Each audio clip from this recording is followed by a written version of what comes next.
C'est beaucoup d'analyse, de discussion, de réflexion, jusqu'à arriver à la décision finale. En Brésil, Ronaldinho, Ronaldo. Il y en a pas mal, mais si je dois en sortir un, Mbappé. Petit bonhomme, là c'est pas Zizou. Là c'est pas Zizou. Là c'est truc. Je vais faire le choix du cœur, je dirais Ronny, parce que voilà, il a laissé sur son passage un héritage extraordinaire. Là, peut jouer ici, peut jouer là, c'est l'attaquant. Salut à toutes et à tous, bienvenue dans cet épisode 5 déjà de Jeux en triangle. En ma compagnie, les inamovibles Geoffrey Stein et David Hernandez. On enregistre un jour de PSG Manchester City, je sens un peu de tension autour de cette table. Tout va bien. Mettons nos clubs de cœur de côté. Manchester is blue, mais on n'en parlera pas aujourd'hui. Bonjour messieurs, comment allez-vous ? Ça va très bien, 37-2, on attend ce soir, mais tranquille, on a fait les contours, on est prêt. Bah moi j'attends ce soir, mais pas pour la même chose, pour voir un beau match, donc tranquillement et serein. On rappelle le principe de ce podcast, on prend 3 joueurs du même poste, actuels ou à la retraite. On échange au sujet de ces joueurs, de leur parcours, de ce qu'ils nous ont procuré comme frissons. Et à la fin, chacun les classe selon 3 catégories, titulaires, sur le banc, au placard.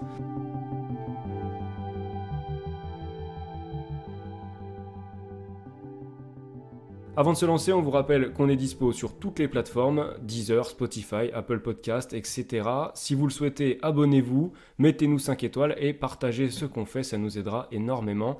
On est aussi sur les réseaux sociaux, Instagram, Twitter.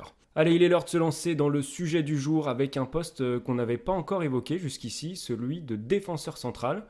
On va parler de 3 défenseurs de référence, soyeux pour certains, buteurs pour d'autres, leaders notamment pour l'un d'entre eux.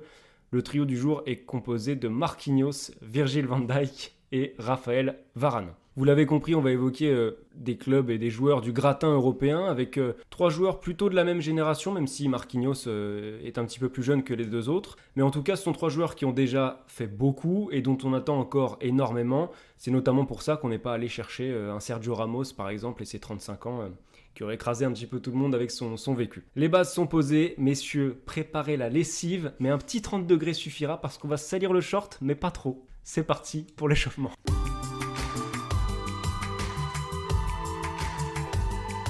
Allez, on se lance avec un petit échauffement, messieurs, qui commence pour ces petits souvenirs sur les 3 joueurs du jour. Alors l'image que j'ai de Marquinhos, c'est pas sur le terrain, c'est plutôt le tifo qu'avaient réservé les supporters du PSG au Parc des Princes lors de la sortie du 3e maillot, je crois. C'est possible.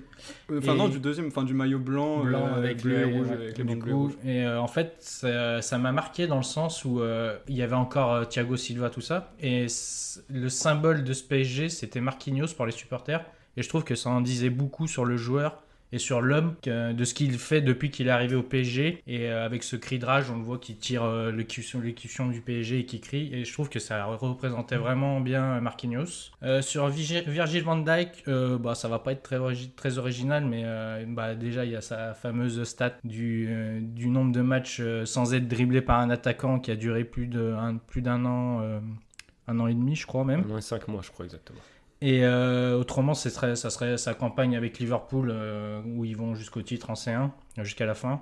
C'est vraiment cette saison-là où il prouve qu'il a le niveau du très très haut niveau et qu'il mérite aussi les 85 millions que Liverpool a mis sur lui, avec un match retour contre le Barça monstrueux. Et enfin pour Varane, ça sera plus avec l'équipe de France, c'est son but lors de la Coupe du Monde 2018 contre l'Uruguay. Je trouve que c'est un beau symbole par rapport à l'erreur qu'il fait en 2014 contre l'Allemagne. Et je pense qu'on va en reparler sûrement un peu plus tard. Pour enchaîner sur Varane, moi j'ai pris sa finale de Ligue des Champions 2014. C'est la première qu'il joue des 4 finales de Ligue des Champions qu'il va jouer. À l'époque, il a 21 ans, il est tout jeune. Et il fait un match très sérieux dans la défense avec Sergio Ramos. Et surtout, ce qui me marque, c'est qu'à la fin, quand le Real fait basculer le match, il s'embrouille avec Simeone. En fait, il balance un ballon un peu vers le banc de l'Atlético. Simeone le prend un peu mal. Et en fait, Simeone rentre sur le terrain pour embrouiller Varane. Et Varane, il recule pas.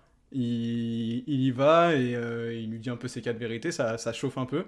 Et je trouve que finalement, c'est ce Varane qu'on aurait peut-être aimé voir peut-être un peu plus souvent. Qu'on a vu ce jour-là à 21 ans dans une finale de Ligue des Champions avec une tension absolue, un derby madrilène. Donc voilà, ça m'avait vraiment marqué à l'époque de me dire solide d'aller au contact, se frotter au cholo comme ça. Franchement, ça m'avait beaucoup marqué. Pour Van Dijk, je vais prendre la chanson des supporters de Liverpool. Tu nous la chantes? Je suis à deux doigts, mais j'aurais peur que mes auditeurs saignent un peu de l'oreille. Mais en gros, déjà parce que j'adore la la faculté des Anglais à créer des chansons pour leurs joueurs. Je trouve ça magnifique. Et là, c'est très original. En gros, ils disent qu'il est forcément très fort, qu'il sait marquer, qu'il sait défendre, il sait tout faire. Et ça symbolise bien Van Dijk aussi, parce qu'en gros, en 2 ans et demi, c'est devenu, pour moi, le symbole de ce Liverpool qui a passé enfin le cap, ce Liverpool de club qui a passé le cap qui lui manquait depuis des années. Et sans Van Dijk, il n'y aurait peut-être pas toute la série qu'on a vue, la Ligue des Champions plus la Première Ligue.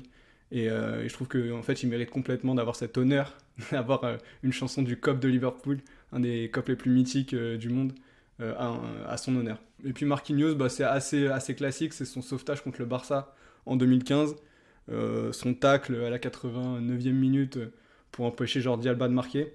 Parce que ça dit beaucoup de Marquinhos, c'est à la fois un geste très instinctif, un vrai geste de défenseur, et en même temps fait avec beaucoup de rage, beaucoup de cœur, beaucoup d'envie.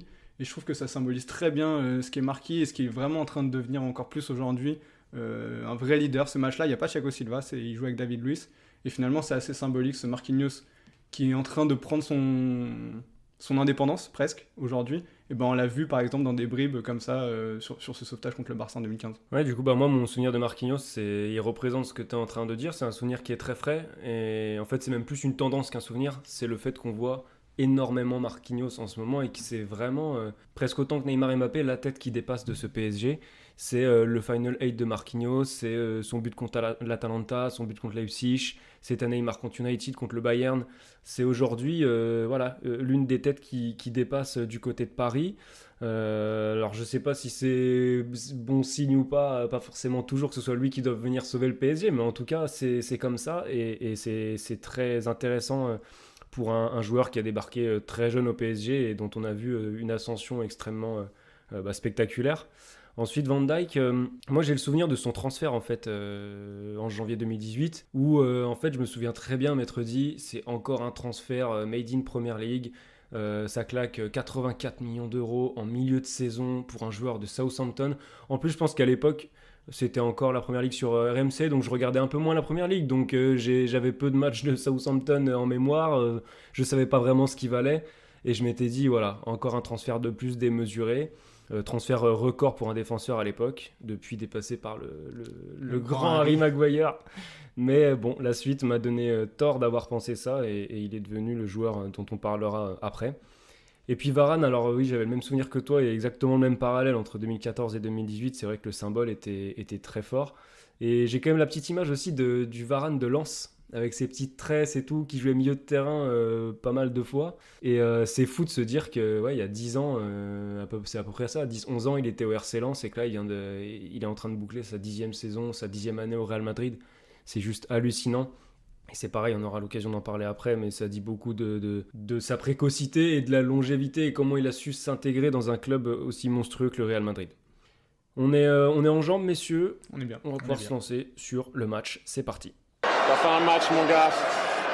Un match de chez match, on appelle ça. Allez, on va commencer avec notre ami Marquinhos, par ordre alphabétique comme d'habitude. Marquinhos, 26 ans, comme on le disait plus tôt, c'est le plus jeune des joueurs auxquels on s'intéresse. 1m83, c'est aussi le plus petit, ça aura peut-être son importance dans ce qu'on analysera ensuite. Il commence au Brésil avec les Corinthians, bon, très peu de matchs, et puis ensuite il fait cette saison à la Roma, assez prometteuse. Et puis ensuite, il rejoint directement le PSG en 2013. International brésilien, 47 sélections aujourd'hui avec le Brésil, donc un vrai joueur, un vrai défenseur majeur des temps modernes. Peut-être qu'on peut commencer par le côté, avant de parler de terrain, le côté leader de Marquinhos, le côté caractère. On en parlait un peu en échauffement, mais vraiment un joueur qui se démarque dans le trio qu'on a choisi aujourd'hui à ce niveau-là. Je pense, ouais, c'est clairement celui qui est le plus leader des trois. Et ce que j'aime bien chez Marquinhos, c'est qu'il y a un mélange de caractère, vraiment d'un truc un peu qui vient des tripes, un peu animal, et aussi très réfléchi, très souvent positif dans ses analyses d'après-match, mais aussi très lucide, je le trouve très souvent très bon dans ses interviews d'après-match, parce qu'il n'hésite pas à dire les choses, il est souvent juste dans ses analyses, que ce soit sur le terrain ou sur le comportement de son équipe. Il a jamais caché qu'il y a eu des choses qui n'allaient pas à Paris. Après Manchester notamment, je me souviens de mots assez forts, où il dit on va manger de la merde et on le mérite en gros. Et voilà, j'ai toujours trouvé très juste, un discours toujours en phase avec ce que nous on pouvait voir de l'extérieur. Et il se cache pas, c'est un joueur que tu sens qui aujourd'hui il a le brassard de capitaine et il fait tout pour l'assumer. Et j'aime beaucoup ça, vraiment je le mets vraiment en valeur. Donc ouais, vrai leader, et je pense qu'on n'a même pas encore tout vu du Marquinhos leader, parce que voilà, finalement il n'a que 26 ans, il a encore plein de petits paliers encore à passer. Je pense que ça peut devenir un vrai patron, que ça soit en club ou même en sélection. Ouais, je suis d'accord, comme tu dis, il a que 26 ans, mais au final, quand tu le regardes sur le terrain, il se comporte un peu comme un vieux briscard, comme tu dis, Geoffrey. Il a tout le petit, pas le vice, mais toute la panoplie du leader qui sait donner de la voix positivement et pas négativement, mais pour pouvoir rebooster les troupes. Après, on le voyait souvent. J'ai l'image avec Thiago Silva, je sais plus, c'est un match de Ligue des Champions, où Thiago Silva il tire en corner. C'est Liverpool. Ouais, Liverpool, c'est ça. Il tire en corner et puis les deux ils se tapent le torse l'un contre l'autre. Et je pense que aussi le fait d'avoir évolué à côté de Thiago Silva, ça lui a fait beaucoup de bien, malgré qu'on dise que Thiago Silva il a ce côté un peu leader, un peu par défaut, et qu'avec ce qui s'est passé avec le Brésil, les pleurs, etc., que c'était pas un vrai leader. Mais je pense vraiment que cette complicité qu'ils ont créée tout au long de ces années joue actuellement dans sa prise d'indépendance, dans ce fait d'être l'âme de cette équipe du PSG. Et je trouve que ça se retrouve dans le fait qu'il a, peut-être par rapport aux deux autres, cette capacité à faire don de son corps. Geoffrey, tu parlais du sauvetage contre Jordi Alba. Et ben finalement, il a fait un peu la même chose cette année contre le Barça, contre sur Messi, où il tend la jambe au dernier moment. Et c'est ce sauvetage qui peut aussi changer beaucoup de choses dans le match, où le Barça peut prendre une emprise psychologique. Et au final, c'est lui qui vient se jeter dans les pieds. Et du coup, je trouve que ça résume bien aussi ce côté leader, mais leader par l'exemple. Ouais, le côté leader, il l'a mérité aussi, il l'a acquis par son parcours aussi au PSG, parce qu'il rejoint Paris très jeune, il a 19 ans quand il signe pour 5 saisons. Et derrière, il a un peu tout connu quand même. Peut-être que le meilleur est encore à venir, mais il a connu le fait de devoir être derrière Thiago Silva et David Luiz dans la hiérarchie, donc de faire des matchs comme arrière droit. Il a connu le fait d'être installé comme titulaire. Il a connu le fait de devoir dépanner au milieu de terrain. Il connaît le brassard maintenant. Donc je trouve qu'il a connu énormément de choses. Et même s'il a que 26 ans, en fait, c'est logique en fait qu'aujourd'hui ce soit le leader de cette équipe. Et pour le côté don de son corps... je te rejoins là-dessus. Je trouve que c'est parmi les trois celui qui est le plus dur dans les duels, le plus dur dans les 1 contre 1, et ouais, le moins facile à passer quand c'est pas une question de lecture des trajectoires, mais vraiment de duel pur et dur. Je suis d'accord, c'est celui qui a le plus d'intensité physique dans l'engagement. Clairement, c'est celui qui va dégager le plus de puissance au duel, et surtout de détermination, de volonté. Il y a vraiment ce côté, jamais en se disant je vais faire mal à l'attaquant au sens propre, mais au sens figuré. Clairement, je montre que je suis présent. Et ça va aussi avec des qualités physiques. Tu disais tout à l'heure que c'était le plus petit. C'est vrai, mais ça n'empêche qu'il a des énormes qualités athlétiques. Il est très rapide, très vif, très réactif sur les appuis pour se retourner, pour changer de direction. Et ça se voit aussi du fait que c'est un excellent joueur de tête.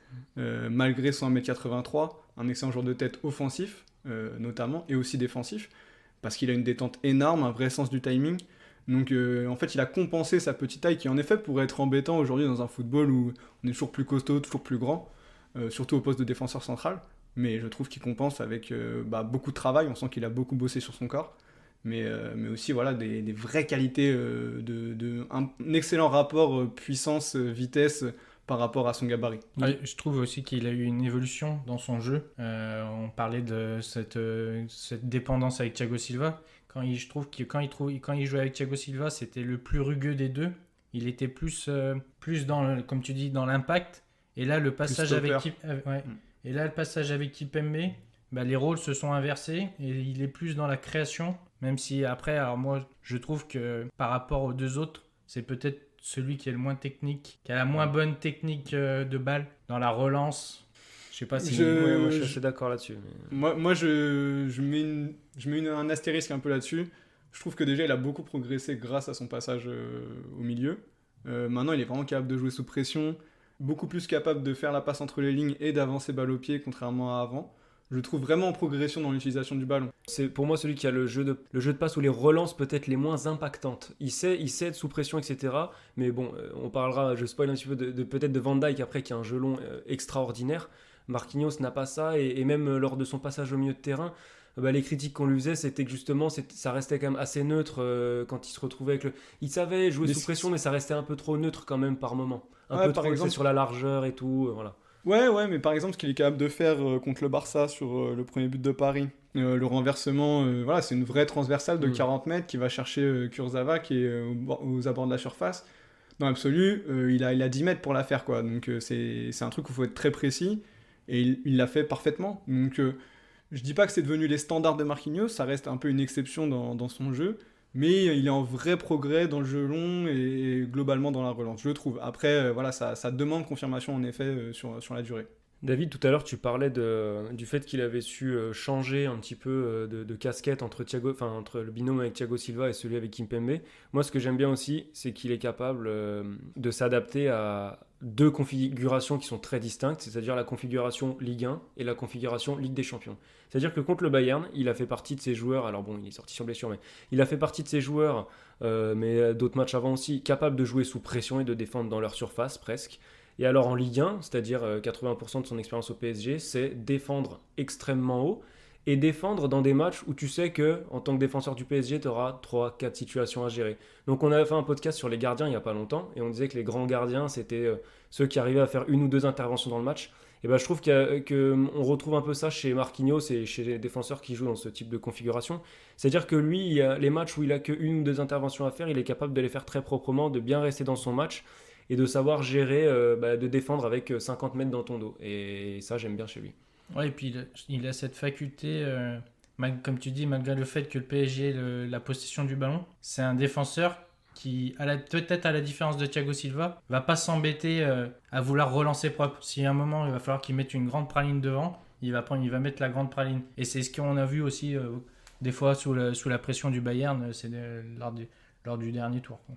Ouais, c'est un Brésilien qui a le souci de l'efficacité, et c'est pas toujours le cas chez les joueurs brésiliens. On sait qu'on aime bien le beau geste.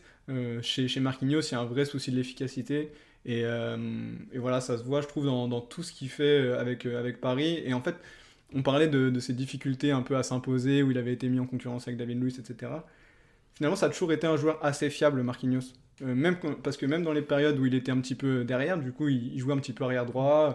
Il rentrait des fois en défense. Et en fait, tu regardes ces matchs il jouait toujours ces 7-8 matchs de Ligue des Champions par saison. Et c'était toujours assez propre. C'était pas incroyable, mais ça faisait clairement le taf à 19-20 ans, quoi. Il a été mis très vite dans le grand bain. Et donc, je trouve qu'il a vraiment gagné en constance. Mais il a toujours eu cette fiabilité, le fait que tu pouvais compter sur lui. Et tu le vois aussi en sélection. J'ai regardé, il a fait 25 matchs de compétition avec le Brésil. Donc, je compte pas les matchs amicaux. Il n'y a aucune défaite quand il est titulaire avec le Brésil. Il a mine de rien déjà une Copa América et les JO. Donc ouais, il y a quand même un truc qui est en train de se construire autour de Marquinhos qui est très très intéressant pour la suite. Ouais, on va attendre du coup avec impatience qu'il joue une grande compétition internationale avec le Brésil dans la peau d'un titulaire, ce qui n'a pas été le cas maintenant, enfin pour l'instant. Peut-être une petite limite, là on le voit, il est en train d'enchaîner, il a quelques petits pépins physiques. Il a eu quelques pépins qui sont venus perturber un peu quelques saisons. J'ai noté qu'il n'avait jamais fait par exemple une saison à plus de 30 matchs de championnat depuis le début de sa carrière. C'est pour un défenseur, généralement les défenseurs on les met presque à tous les matchs, peu importe le nombre de matchs dans la saison. Cette petite fragilité physique, à certains moments, ça fait peut-être partie d'une limite du personnage.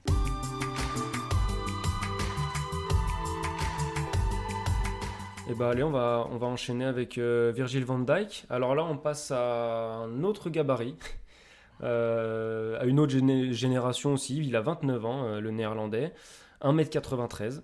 Il a démarré à Groningen pendant 2 saisons. Ensuite, il passe au Celtic pendant 2 saisons également. Il demande son départ pour Southampton, qu'il rejoint en 2015, et de Southampton, il demande son départ à Liverpool. D'abord, c'est refusé, puis ensuite, il rejoint les Reds en milieu de saison en 2018. Et puis depuis, c'est un Virgil van Dijk, comme on le disait un petit peu en préambule, qui a symbolisé le retour qui a même personnifié le retour de Liverpool au premier plan. C'est-à-dire qu'il vient, 6 mois après, ils font une finale de Ligue des Champions. 1 an et demi après, ils font un titre en Ligue des Champions. Et 2 ans et demi après, ils sont champions d'Angleterre. Donc c'est assez évocateur. Ouais, il a complètement bouleversé cette équipe de Liverpool. Enfin, il l'a pas bouleversé, en gros, il a permis à ce que le système Klopp touche son summum. Sa capacité à défendre en avançant, à suivre le GGN pressing et à pouvoir aussi défendre la profondeur, les 30-40 mètres qu'il y avait entre lui et son gardien, et sa force dans les 1 contre 1, et aussi où il y a beaucoup d'images de situations qu'il arrive à défendre en infériorité numérique, à 1 contre 2 par exemple, où il arrive à complètement rentrer dans la tête de l'adversaire par son placement, en restant un petit peu entre les deux, ouais je vais venir sur toi, je bloque en même temps la ligne de passe. Enfin vraiment Van Dijk, il a permis à ce Liverpool de prendre une autre dimension parce qu'il a toutes les qualités qu'il faut pour rentrer dans le système Klopp. Ouais, c'est quand tu parles de se mettre entre les deux. Ouais, j'ai le souvenir de la finale contre Tottenham où il y a une contre-attaque avec Sissoko. Et du coup, bon, après Sissoko, peut-être pas le meilleur technicien du monde, mais ils sont en contre-attaque en 2 contre 1 et il se met entre les deux. Et du coup, Sissoko sait plus quoi faire. Il se retrouve à faire une passe totalement pourrie. Ça lui ressemble pas, ça. Non, mais du coup, totalement pourrie et qui tue la contre-attaque. Et donc ça rejoint vraiment ce que tu dis. Et par rapport aux 2 autres, c'est celui qui a eu le parcours, comme tu l'as dit, le plus pas sinueux, mais qui allait vraiment étape par étape. Et on dit souvent qu'on juge l'importance d'un joueur quand il n'est pas là. Et là, je pense que cette saison, Liverpool l'a appris à ses dépens. J'ai trouvé la stat, c'est que la saison du titre, ils prennent que 22 buts, dont 20, et ils font 21 clean sheets. Et cette année, ils ont pris déjà 39 buts avec seulement 9 clean sheets. À la différence peut-être de Marquinhos, c'est pas leader vocal, mais c'est leader dans la prestance, dans le geste, plus que par la voix, pardon. On parlait de parcours sinueux, mais Van Dijk, en me renseignant un petit peu, c'est des débuts quand même assez compliqués. Faut quand même noter que quand il était du côté de Willem II en jeune, il était proche d'être écarté à 16 ans parce qu'il était trop petit. C'est quand même assez paradoxal quand on voit le monstre qu'il est aujourd'hui. Il a grandi de 20 cm en 1 an. Et puis ensuite, il a un autre moment compliqué, c'est quand il est à Groningen. Il a un problème au niveau de l'appendice, un gros problème. Il se fait opérer en urgence et tout, et pronostic vital engagé, quoi. C'est un vrai gros problème, ce qui fait qu'il prend du retard, il perd 15 kilos. Et tout ça lui arrive à l'âge où les 2 autres, globalement, rejoignent leur premier top club européen. Donc ça marque quand même une vraie différence dans les parcours, et c'est d'autant plus remarquable, cette force de caractère pour se relever derrière. Ouais, et puis c'est vrai que son évolution physique, aujourd'hui, elle en fait... Tout à l'heure, je parlais d'un bon alliage chez Marquinhos, mais l'alliage poids-puissance de Van Dijk, il est incroyable. C'est-à-dire que le mec fait 1m93, il doit faire à peu près 90 kg autour de ça, et ça ne le fait pas perdre en vitesse ou en vivacité plus que ça. Je pense que peut-être qu'au démarrage, il est un peu moins rapide que Marquinhos, mais par contre, lancé, je pense qu'il soutient largement la comparaison. Il est vraiment impressionnant. En fait, il y a des moments... quand tu le vois par exemple, je pense que c'est en match de qualif à la Coupe du Monde où il y a un sprint avec Mbappé au Stade de France, ouais. Et il n'y a pas de souci, y a pas de problème, et à la fin c'est lui qui gagne le duel. Donc non, vraiment très impressionnant à ce niveau-là, Van Dijk. Et je trouve aussi dans son aspect vraiment défensif, il y a un geste qu'il maîtrise très bien et que je valorise beaucoup chez un défenseur, c'est le tacle de récupération. C'est pas un tacle pour envoyer le ballon au 3e étage de la tribune, c'est vraiment le tacle, je récupère la balle, je me relève et hop, relance propre. Et ça, Van Dijk, c'est pour moi un des meilleurs aujourd'hui dans cet exercice-là. Ouais, je trouve qu'il rejoint, pour faire la comparaison, il a un peu un style défensif à la Thiago Silva, je trouve. Beaucoup dans le placement, dans l'anticipation, et tu parles des tacles défensifs avec la possibilité de repartir. En soi, tu le vois très rarement tacler pour, comme tu dis, pour dégager ou quoi que ce soit. C'est toujours... tacler, on dit souvent d'un défenseur que s'il tacle, c'est qu'il est en retard. Et lui, il mise beaucoup sur ce placement et tu le vois très rarement faire, à la différence peut-être d'un Marquinhos qui est plus dans plus dans cet impact-là. Il y a aussi un truc, c'est que Van Dijk, c'est un peu un défenseur star, un petit peu. De par les statistiques déjà, c'est un mec qui a 42 buts, 18 passes décisives en carrière. C'est quand même énorme, 42 buts pour un défenseur. Et c'est quelqu'un qui a été mis en avant comme d'autres n'ont pas eu cette chance-là quand ils ont été aussi forts que lui en tant que défenseur. C'est-à-dire que sur la très belle période de Liverpool, il termine 2e au Ballon d'Or. Ça aurait été loin d'être scandaleux qu'il ait le trophée cette année-là. Ça, je joue à 7 points. Ouais, donc c'est rien. Il a été meilleur joueur UEFA, il est meilleur joueur de la finale de Ligue des Champions remportée par Liverpool. C'est un vrai défenseur qui attire la lumière, qui est buteur. Voilà, il dépasse un peu le cadre du défenseur un peu discret, quoi. Ouais, sur son côté buteur, il est aussi devenu très bon de la tête. Il n'était pas forcément avant, au début de sa carrière. Quand on dit buteur, c'est vrai il a une très grosse frappe. C'est de loin celui qui a la meilleure frappe des trois. Il capte au Celtic, j'ai vu, il met des coups francs Lulu, normal. Mais maintenant, c'est devenu un super joueur de tête. J'ai vu qu'il avait mis 11 buts sur ses 75 derniers matchs avec Liverpool. Donc ça fait un but tous les 7 matchs de la tête. Donc du coup, voilà, ça va aussi avec son profil physique et son morphotype. Mais avant, il n'avait pas forcément cette qualité. Il l'a développé au fur et à mesure. Et aussi sur son impact mental, je trouve que ce qu'il est en train de faire avec les Pays-Bas, c'est très intéressant parce que c'était une sélection qui se cherchait un peu, qui n'était pas à l'Euro 2016, qui n'était pas à la Coupe du Monde 2018, qui est en train un peu de revenir en force autour d'une attaque avec des Memphis Depay, des joueurs un petit peu plus de ballon que ce qu'on avait pu voir auparavant. Mais finalement, celui qui incarne encore une fois cette renaissance des Pays-Bas, le mec qui a déjà le brassard de capitaine, c'est Van Dijk. Ouais, il a ce rôle un peu de grand frère. Parce qu'on parle beaucoup de Ligt, de toute cette jeune génération des Pays-Bas. Et au final, c'est des Memphis, c'est des Wijnaldum, des Van Dijk qui sont là pour aussi apporter leur expérience, certes peut-être pas aussi grande qu'on peut l'imaginer par rapport à l'âge qu'il a, mais cette expérience du haut niveau qu'il a acquis depuis 2 ans et demi avec Liverpool, quoi. 2016 et 2018, il est dans le groupe néerlandais, mais en fait, il joue pas soit par choix, soit par blessure. Et en fait, dès qu'il s'est mis à jouer, c'est qualif pour l'Euro 2020 et finale de Ligue des Nations contre le Portugal. Donc c'est pareil, c'est comme Liverpool, il n'y a aucune place au doute sur son importance dans ces 2 projets collectifs, quoi. Après, voilà, la seule limite pour moi qu'on peut mettre à Van Dijk aujourd'hui, c'est est-ce qu'on en a vu assez ? Ça reste 2 ans et demi, c'est 2 ans et demi de très très très haut niveau. Mais avant, voilà, je ne dénigre pas Southampton ou le Celtic, c'est des bons clubs, mais c'est pas le très haut niveau, tu joues pas la Ligue des Champions tous les ans. Là, aujourd'hui, il est installé dans cette situation-là, mais ça fait que 2 ans et demi, et en plus, là, il vient de se faire une grave blessure, les ligaments croisés. Comment un joueur avec son physique va revenir de cette blessure ?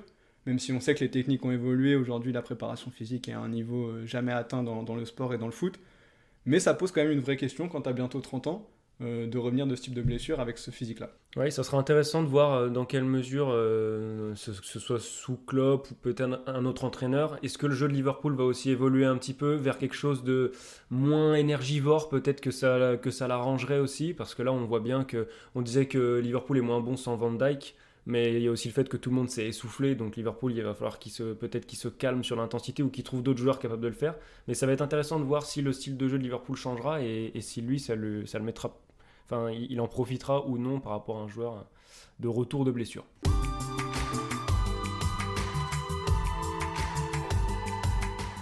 On enchaîne avec le français de l'étape.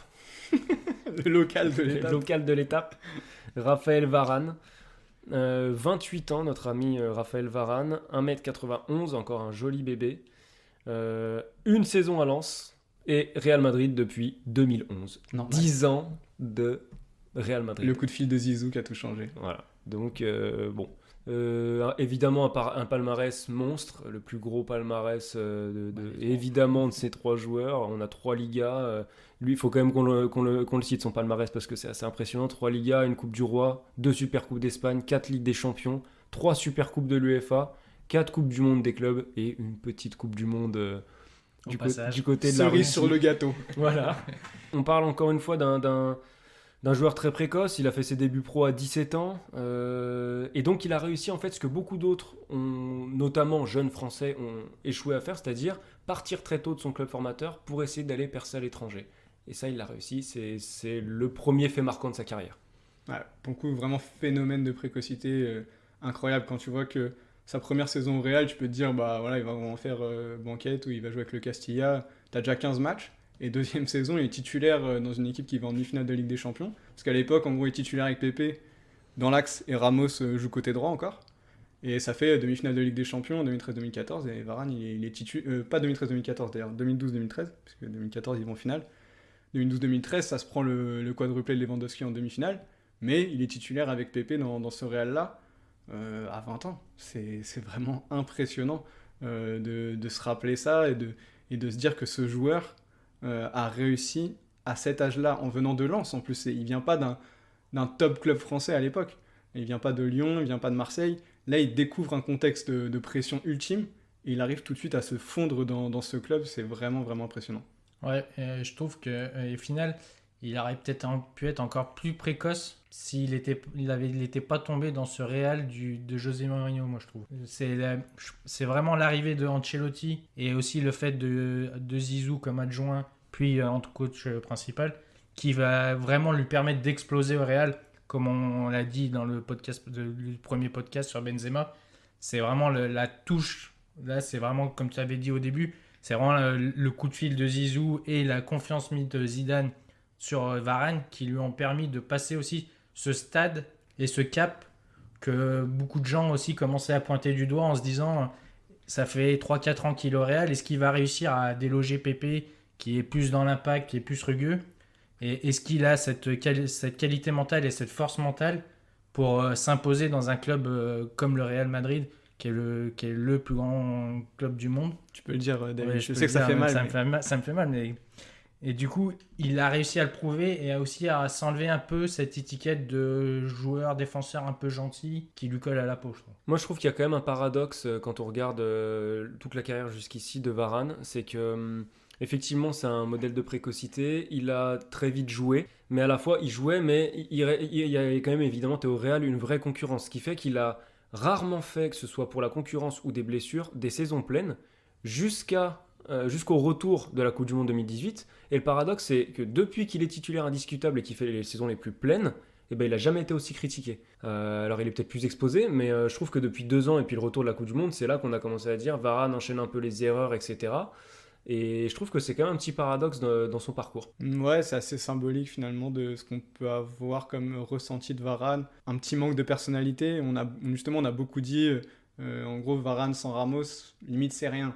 Ce qu'il a complètement, pour moi, tourné grâce à la Coupe du Monde 2018, où là on a vu que en semi-patron de défense, parce que pour moi le patron de la défense des Bleus ça reste Lloris, et que si t'as pas Lloris derrière, on a peut-être une vision un peu différente de Varane à la Coupe du Monde. Mais il y a quand même toujours ce petit doute sur Varane, ce sentiment un peu de manque de personnalité, ce sentiment d'être un petit peu tendre dans les duels. On parlait du Hummels 2014, c'est un très bon exemple. Et même s'il a un peu progressé, il est un petit peu plus nasty maintenant, il reste encore un petit peu tendre de temps en temps. Et clairement, on est toujours dans l'attente d'avoir ce vrai Varane leader. Et moi, Varane, il me fait vraiment penser à Laurent Blanc, que ça soit dans l'attitude sur le terrain, très élégant, tête levée. Pour le coup, là, les tacles, c'est une fois tous les 10 ans. Le short blanc du Real, il est pas souvent sale, tu peux le remettre la semaine d'après, il n'y a pas de problème. Et en même temps, Laurent Blanc, on sait que on le voit très bien, par exemple, dans les Bleus, Laurent Blanc, c'était un leader très discret. Il glissait 2-3 mots à ses partenaires. Voilà, mais c'était pas le Deschamps ou même un Thuram, des gars beaucoup plus volubiles. Voilà, on sent que Varane est plus dans cette dimension-là, du joueur très beau à voir sur le terrain, mais qui reste assez discret. C'est pas l'âme d'une équipe pour moi, Varane. Ouais, mais moi ça me gêne pas, dans le sens où que ce soit en termes d'attitude ou de jeu pur et dur, en fait, que ce soit en équipe de France ou au Real, il a toujours eu les parfaits compléments. C'est-à-dire que t'as pas besoin de parler plus fort que les autres si t'as Sergio Ramos ou Pepe dans ton vestiaire, et t'as pas besoin d'aller plus au duel.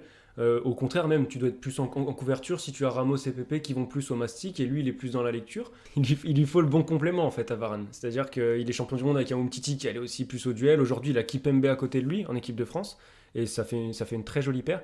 Donc, en fait, tant qu'il a le bon soldat à côté de lui, c'est très bien. Mais moi, quelque part, ça me dérange pas, parce que normalement, dans une équipe de haut niveau, tu peux avoir un soldat à mettre à côté d'un joueur comme ça. Et puis ce côté, lui, c'était un peu défendu de ça, de ce côté manque de leadership, etc.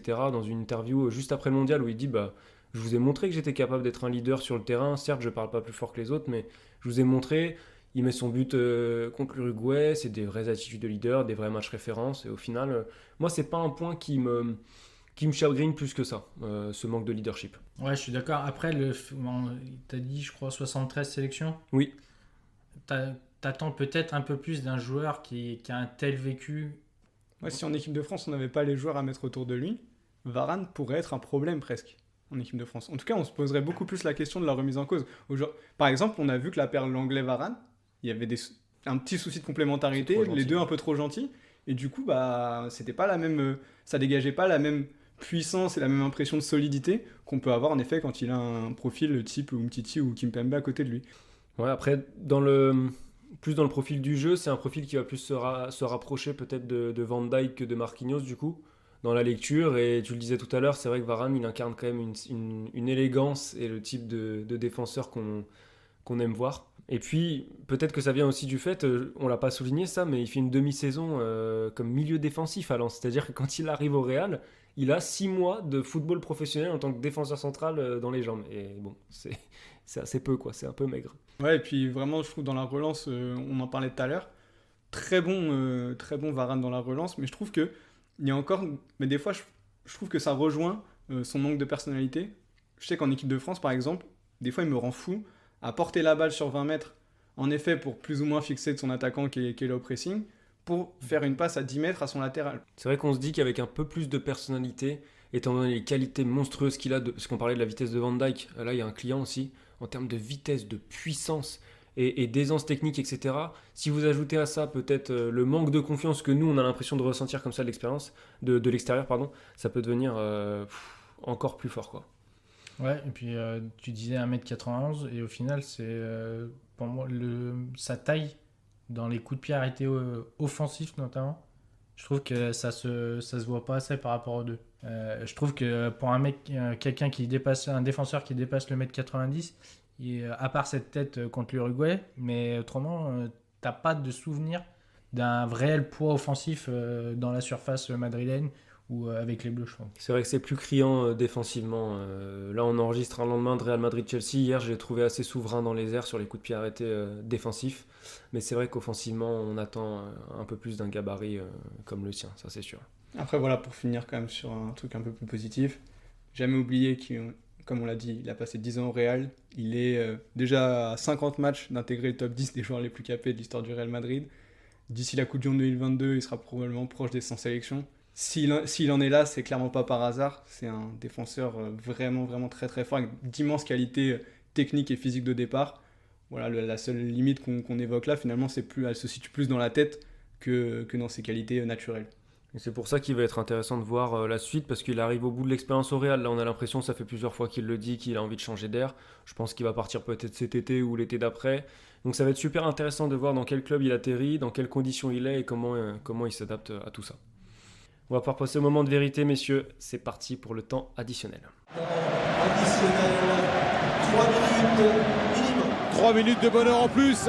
Allez David, tu es le premier à devoir trancher avec un choix pas facile. Titulaire, je vais partir sur Virgil van Dijk. Je vais faire le choix de la vieillesse. Parce que pour moi, en fait, Van Dijk, c'est le mix un peu des deux autres. Pour moi, il réunit vraiment les deux qualités des deux autres. Et son impact sur Liverpool, qui avait pu gagner le championnat depuis 90, conjugué avec ce titre en Ligue des Champions. Du coup, je le mets titulaire devant Marquinhos. Du coup, ça me fait mal parce que franchement, de mettre Varane au placard avec un tel palmarès, mais pour moi, un défenseur, il doit avoir ce côté rugueux, cette mentalité de parler, de rameuter des troupes qu'a Marquinhos et qui fait que pour moi, il est remplaçant, même s'il n'a encore rien gagné vraiment, hormis les championnats de France. Mais son impact en Ligue des Champions qu'il a pu avoir dans le Final 8, qu'il peut avoir encore cette année, font que je le mets devant Varane, qui, à mon grand regret, sera au placard, malgré toute la sympathie que j'ai pour lui. Geoffrey ? Je vais suivre David et on va faire exactement le même classement. Virgil van Dijk titulaire. Récemment, j'ai pas de souvenir d'un défenseur aussi impactant sur les résultats de son équipe. C'est vraiment impressionnant ce qu'il a réussi à faire à Liverpool, comment il a transformé cette équipe. Alors oui, c'est que 2 ans et demi, mais c'est 2 ans et demi, comme tu dis, 2e du Ballon d'Or, c'était le premier défenseur sur un podium depuis Cannavaro qui l'a gagné en 2006.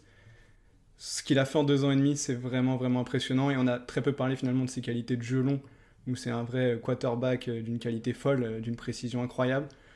Il est vraiment capable de tout faire, Virgil van Dijk, sur un terrain.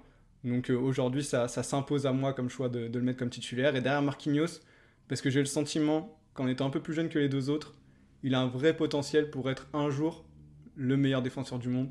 Il réunit vraiment toutes les qualités, il lui manque plus que 2 ou 3 petits défauts à corriger, peut-être un manque un peu de, pas de constance, mais des fois on a le sentiment que c'est pas encore l'assurance tout risque qu'un défenseur central devrait être. Mais pour moi, il est vraiment en train de monter en puissance. Mine de rien, il a porté le PSG en finale de Ligue des Champions l'année dernière. Il a un vrai impact sur toute la campagne européenne. Là encore, cette saison, c'est devenu un mec de caractère incroyable, un vrai leader. Ce qu'il fait avec le Brésil est très fort aussi. Donc voilà, Marquinhos, c'est vraiment le défenseur de l'avenir pour moi.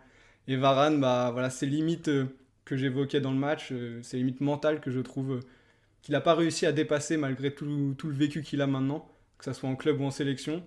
Ce qu'il a montré en équipe de France me rassure un petit peu, mais pas encore suffisamment pour me le faire mettre devant les 2 autres. Raphaël, ne t'inquiète pas, tu es titulaire chez moi. Pour moi, le Varane des Bleus, déjà, c'est tous les jours. Et en fait, pour moi, c'est 11 joueurs sur un terrain. Donc c'est-à-dire que si tu as, dans un grand club ou une grande sélection, le bon soldat à mettre à côté de lui, le bon milieu défensif, c'est un joueur qui s'intègre parfaitement, qui a l'expérience du très très haut niveau, qui a déjà tout connu à 28 ans. Moi, j'en demande pas plus. Et si c'est pas mon défenseur, si c'est pas lui qui doit être le leader de mon équipe, ce sera quelqu'un d'autre. J'adapterai le reste à lui, mais ce sera quelqu'un d'autre. Et moi, c'est vraiment pas quelque chose qui me dérange, ce petit manque de caractère. Donc, c'est mon titulaire indiscutable pour tout ce qu'il a réalisé jusqu'ici par rapport à son âge et pour toute la classe qu'il dégage. Ensuite, Marquinhos arrive pas loin. Marquinhos gagne la Ligue des Champions avec le PSG. Je vais changer beaucoup de choses dans ma manière de voir les choses. Mais je veux aussi le voir dans un plus grand championnat que la Ligue 1. Je veux le voir dans une grande compétition avec le Brésil. Tout ce que Varane, lui, a déjà réussi. Et puis au placard, c'est Van Dijk. Je vous rejoins sur les qualités du joueur, extraordinaire joueur. Mais c'est allé très haut, très vite avec Liverpool. Effectivement, il y a cette blessure. C'était assez juste ce que tu soulignais sur est-ce qu'il va réussir à s'en relever. Il a que 2 saisons et demie au final de très très haut niveau, parce qu'avant c'était le Celtic et Southampton.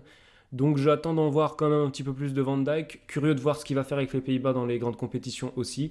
Et donc peut-être que le discours sera différent dans quelques saisons. Voilà, messieurs, on est au bout. C'était pas sans surprise tous ces classements. Maintenant, on va attendre le vôtre, amis auditeurs, parce que je pense qu'il y aura pas mal de choses à redire. C'était un classement assez serré. Donc on attend vos avis en commentaire, voire sur Clubhouse le lundi soir à 21h30 où on prolonge le débat et on vous laisse majoritairement la parole. Donc venez sur Clubhouse le lundi ou commentez sur Twitter ou commentez sur Instagram. On sera très content d'avoir vos avis. D'ici là, portez-vous bien et merci à vous David et Geoffrey pour cet épisode 5. Merci Arthur. Merci à toi. Toujours brillant. À jeudi prochain.